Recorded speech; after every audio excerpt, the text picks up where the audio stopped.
Now at 10, authorities have arrested a man suspected of robbing a Joplin bank. Plus, the Kansas Supreme Court gives its ruling on a tax dispute involving Pittsburgh native Gene Bicknell. And tourism is growing in Oklahoma, and one local wildlife park says they want to use it to bring more people to the northeastern part of the state. I'm Bronte Sorotsky with the details. The 4 states' most watched news starts now. A federal grand jury has indicted a Joplin man for the 2020 kidnapping and murder of a woman whose body was found in Mayes County, Oklahoma. This is KOAM News at 10. Authorities say Trey Ackerson kidnapped Jolene Campbell, murdered her, and conspired with others to tamper with witnesses involved in the murder investigation. He's charged for all those crimes. Under the indictment, Brianna Sloan, also of Joplin, is also charged with kidnapping and witness tampering. Also in this case, Kimberly Grissom, Lane Bronson, Jacob Scribner, and Kimberly Grissom, all of Joplin, are charged with tampering with witnesses in separate incidents. Authorities arrest a man suspected of robbing a Joplin bank last week. On May 9th, officers responded to a report of a panic alarm being set off at the Great Southern Bank. When they arrived, they learned the bank had been robbed. Authorities identified Vincent Gebson of Anderson, Missouri as the suspect. They say Gebson allegedly entered the bank, demanded money, then fled. Police today announced that Gebson was located in Crowley, Louisiana, and was arrested on a federal warrant for bank robbery. A Jay, Oklahoma man is dead following a crash in Ottawa County. Authorities say 45-year-old Kevin Backward was traveling south on State Highway 125, went off the road and into a ditch. Authorities say the vehicle rolled 2.5 times before coming to a stop on its top. Emergency crews took Backward to a hospital where he was pronounced dead. Looking at the possibility of some storms in the area tonight, Doug Heddy. Yeah, storms have really blown up over the past couple hours, so we got scattered showers and thunderstorms really just about everywhere. Prior to it, we did go into the mid-80s for afternoon highs, but look at the storms just really blossoming over the past couple hours. Now our cold front is kind of back through Lawrence County, Newton, McDonald, Delaware County. So that's where most of, if any, severe weather is going to stay, but we are going to have a lot of thunderstorms, some heavy amounts of rain. So a loud night ahead as these continue to blossom. Southeastern Kansas, you can see a severe thunderstorm watch from Grand Lake south, so we will have to watch these guys as they start to pop up over the next couple hours. But here's the front. It's going to kind of stall out in our southern counties, and but it's going to play havoc with us over the next about 24 to 36 hours. We're going to break down the entire weekend for you here in just a bit. See you then. The Kansas Supreme Court has ruled in favor of Pittsburgh native and philanthropist Gene Bicknell in a dispute over income taxes. His legal fight with the state centered on whether he lived in Kansas or in Florida when he sold his company NPC International in 2006. The state argued Bicknell lived in Kansas and therefore owed state income tax. Bicknell paid $48 million in taxes, interest, and penalties. In 2019, the District Court of Crawford County ordered the state to return the money to Bicknell. The state appealed, and the decision was reversed in 2021 by the Kansas Court of Appeals. Today, the state's highest court sided with Bicknell, saying he lived in Florida at the time, and that reinstated the district court's ruling. A new safari wildlife park opened in Wyandotte, Oklahoma almost 2 months ago. It had been a family farm for years, but the owners say they want to give back to the area. KOAM's Bronte Sorotsky has more. The Creation Safari Wildlife Park has a variety of animals for people from all over to see, contributing not just to the local tourism, but for tourism for the state as well.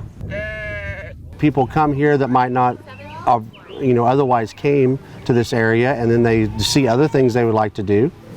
Tim Sappington, owner and director of the Wildlife Park in Wyandotte, Oklahoma, says his park contributes to agritourism in the Sooner State. Agritourism is where people take their family farm and they basically open it up to the public to educate the public about what they do. They've only been open to the public for about 7 weeks and have seen people come in from all over Oklahoma and the 4 states. We have people as far as 4 hours away already drive here. A lot of people within an hour to 2 hours have came. And then of course all of our local people. Sappington says he hopes to see his wildlife park bring more attention to Ottawa County and Wyandotte. People come here that might not otherwise came to this area, and then they see other things they would like to do. The park has a variety of wildlife that's hard to come by in most parts of the state. Sappington says he thinks it's important for people in the community to get to experience something like this. It's been amazing. We have had an overwhelming response from the community. Lots of great reviews of everybody that's been here.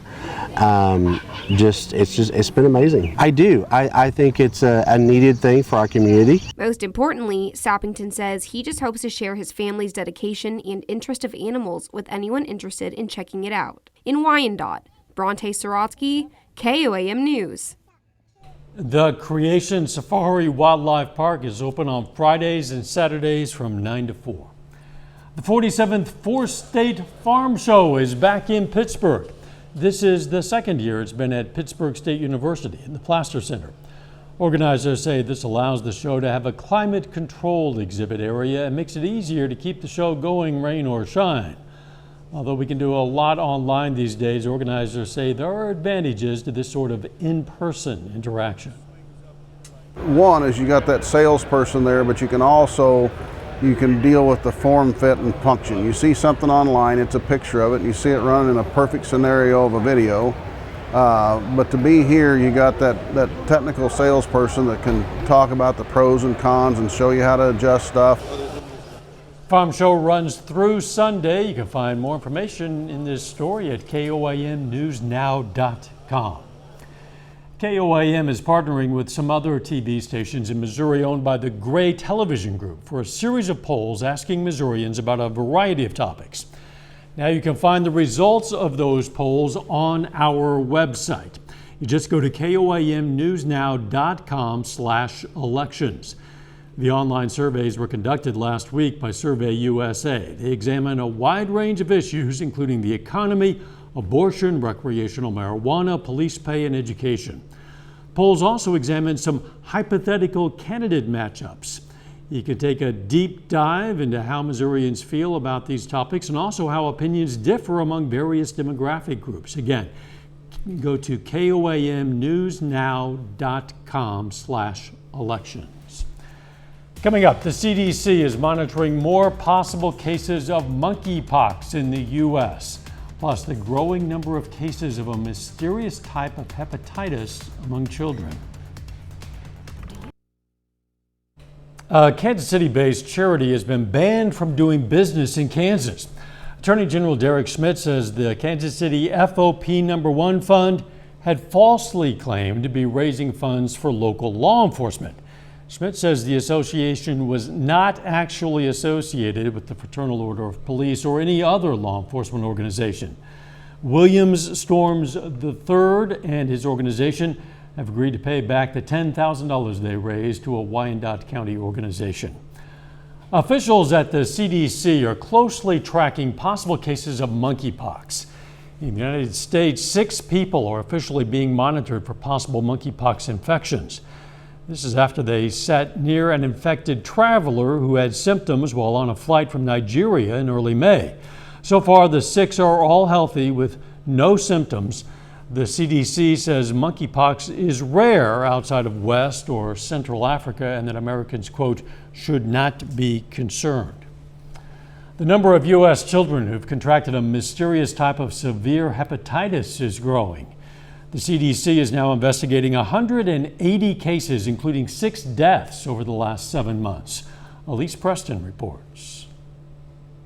CDC investigators say in the last 2 weeks, they've identified 71 more children who have contracted hepatitis that has no known cause. They also report 1 more child has died from complications of the liver disease, bringing the total number of deaths to 6. We have not found any common exposures or patterns. At present, the leading hypothesis remains an important role for adenovirus 41. Adenovirus is a common virus and is not known to cause hepatitis in healthy children. In fact, the issue may not have even come to the attention of the CDC had it not been for 9 children in Alabama that were diagnosed between October and February, 2 requiring liver transplants. Pediatric hepatitis is not something the government tracks. The question of whether or not this is something that has been ongoing for even longer and we're just recognizing it now, I think is a very reasonable one. Earlier this month, the World Health Organization said it had reports of close to 300 probable cases in 20 countries. And while U.S. investigators say there has not been a spike in cases of late, they believe the issue is worth continued attention. We have also talked to a lot of the clinicians out there on the front lines who are managing these patients, and many of them do say they are seeing something notable here. The CDC is advising parents and caregivers to be aware of the symptoms, including jaundice in particular. Elise Preston, CBS News, New York. CDC investigators are also looking at possible links to COVID-19, but it's not the primary focus because only 20% of the patients showed signs they had it at some point. The second largest manufacturer of baby formula sold in the U.S. has increased its production by 35%. Reckitt, the maker of popular brands such as Enfamil and Nutramigen, has been scrambling to help address the shortage of infant formula. The company says the effort started at the time of the recall of its competitor Abbott's products in February. A little bit later, a local company is celebrating National Infrastructure Week with a brand new investment. Plus, thunderstorms increasing outside for us. I'm going to break this down for you coming up.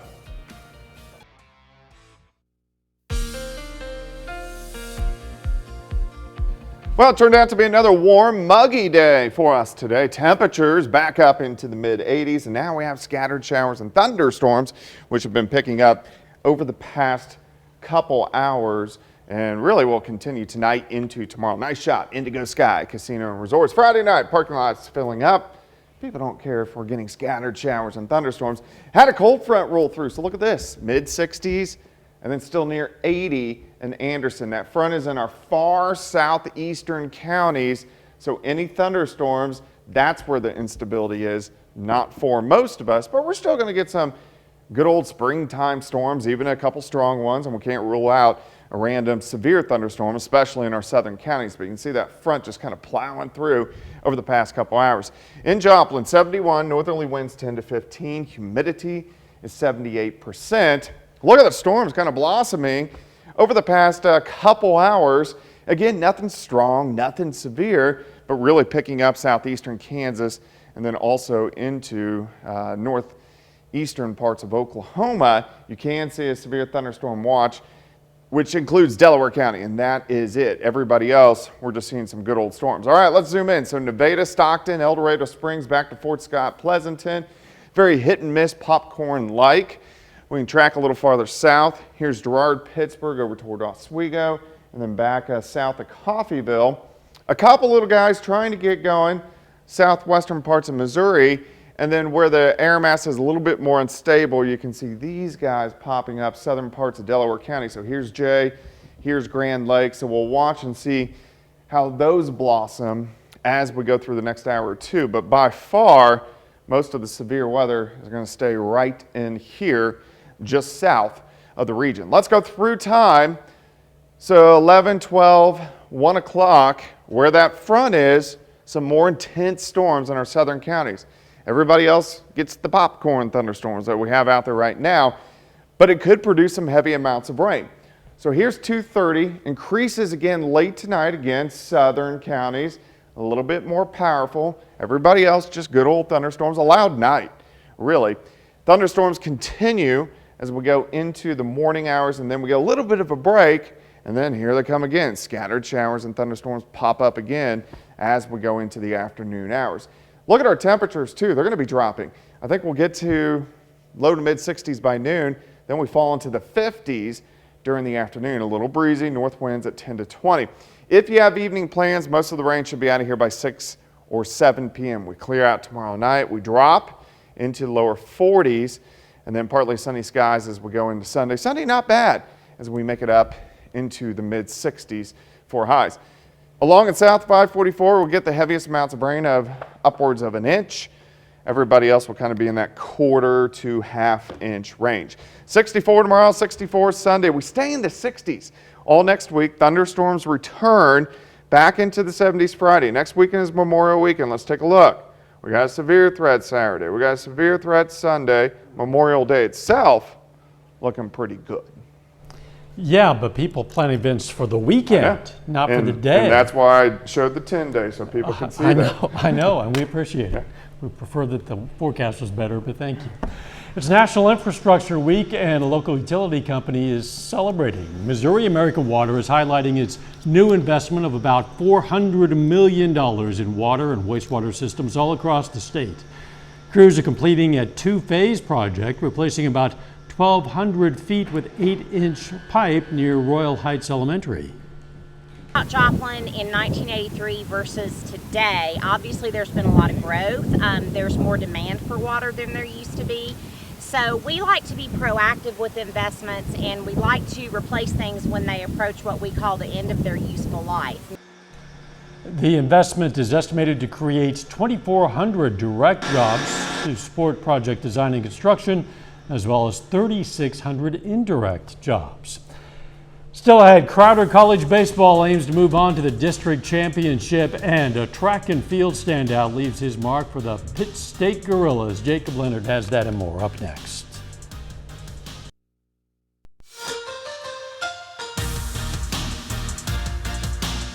The Crowder College baseball team is playing in the South Central District Tournament this week in Louisiana. It's a 3-team double elimination tournament, with the winner moving on to the Junior College World Series. The Crowder already won their first game today, beating Eastern Oklahoma 6-4. In their second game of the day, Rough Riders faced Delgado, trying to clinch a spot in the district championship.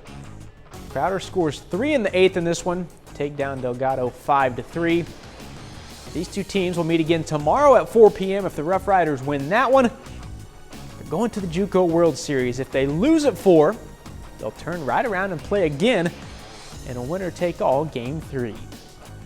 Pittsburgh State and Missouri Southern are less than a week away from competing at the Division II Outdoor Track and Field Championships in Allendale, Michigan. Southern has 16 athletes qualified for nationals, while Pittsburgh State is taking 29 to Michigan. On the men's side, for Pitt State's Lewis Rollins, this will be his final meet in a Pitt State uniform. He's been at PSU since 2015, but he's only now finishing his eligibility after setting out time with injuries and the COVID year. He's a multiple-time All-American and MIAA champion, and he's been a big part of making Pittsburgh State one of the best programs in the nation.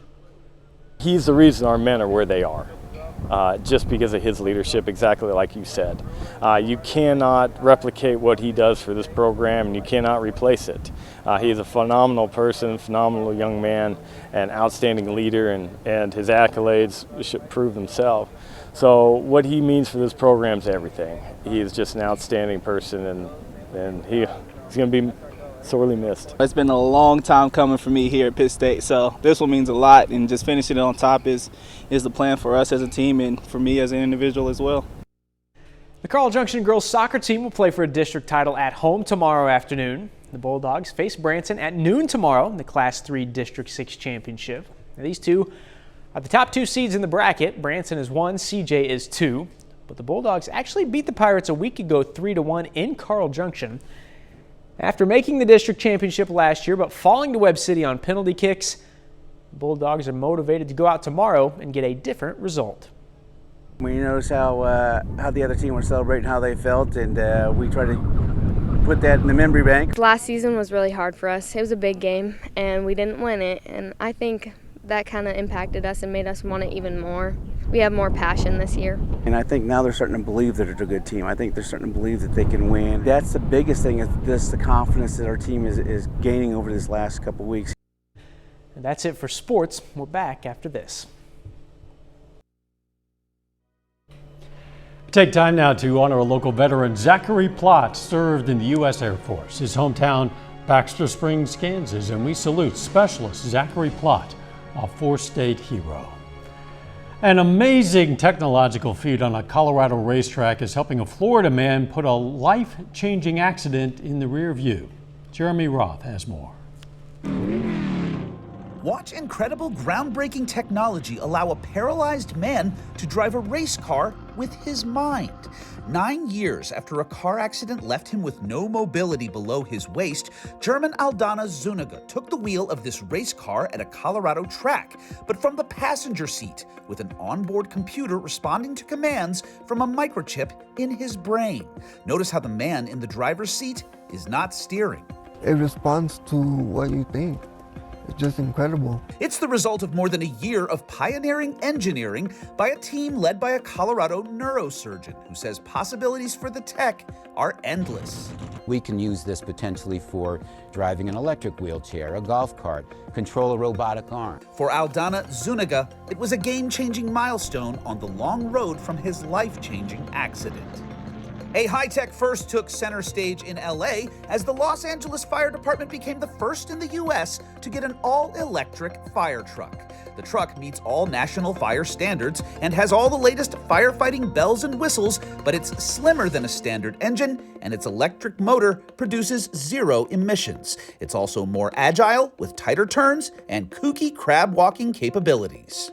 Finally, take a look at the world's most expensive car. This stunning 1955 Mercedes-Benz SLR Coupe, one of only 2 in the world, was recently sold at auction by the company to a private owner for a staggering and record-breaking sum of $142 million. The company says the proceeds will be used to establish a global scholarship fund. For Take a Look at This, I'm Jeremy Roth. I want the car. Me too. Well, I got dibs. I'm sorry. All right. I don't have the money, but I've got the dibs. The weather. Yeah, scattered thunderstorms, some of these strong, maybe even low-grade severe tonight into tomorrow. Tomorrow just kind of scattered springtime storms. We do clear out tomorrow night, 64 on Sunday. Final sports notes. We have 6 local high school baseball, softball teams in Southeast Kansas competing for state championships next week. Check out first-round matchups and full brackets on the sports page at our website. Thanks for joining us. Let's make it a great weekend.